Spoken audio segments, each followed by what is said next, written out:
Up a lot of questions in terms of whether or not these vaccine mandates are working. With that, we bring in Dr. Leland Vittert, features editor at the Harvard Data Science Review, also a professor of data science at Washington University, my parents' favorite sibling. Nice to see you.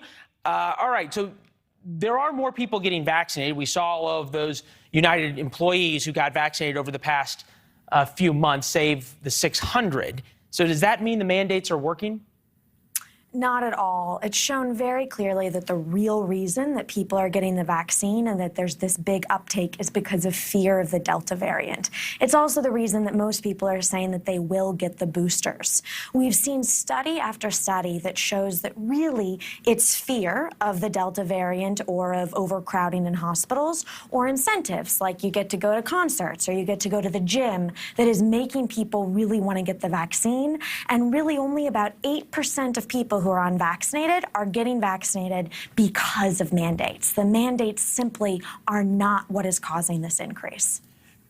Okay, so if you only get 8% of the unvaccinated because of mandates, are the mandates worth the strife and division that they cause? We've seen studies from years and years of different studies on this showing that mandates really don't work. It's something called reactance theory. When people think they have freedom and it's taken away from them, they do the classic thing, which is react badly towards it. The two things that we've seen So that explains why work, mom and dad told us to go to bed early. We didn't. Exactly. Okay. Or if they said, absolutely, you can't go to bed, then you want to go to bed. It's classic reverse psychology. So if we told people the vaccine there's not enough of it, you can't possibly get it, then people would want to get it.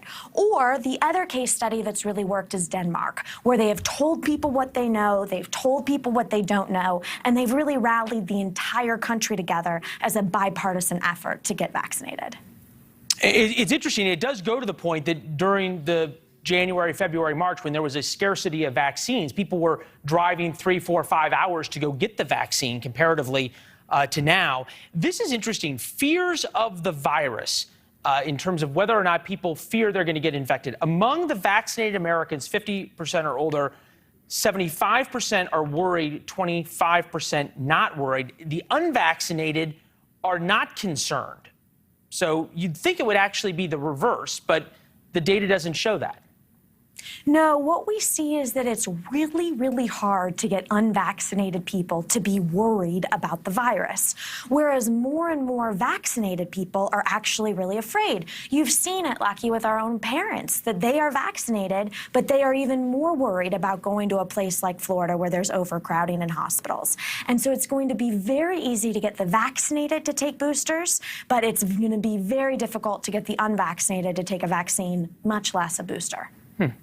All right, Liberty, thank you very much. We appreciate it. See you next week. All right, so we talked about the chairman of the Joint Chiefs, General Milley.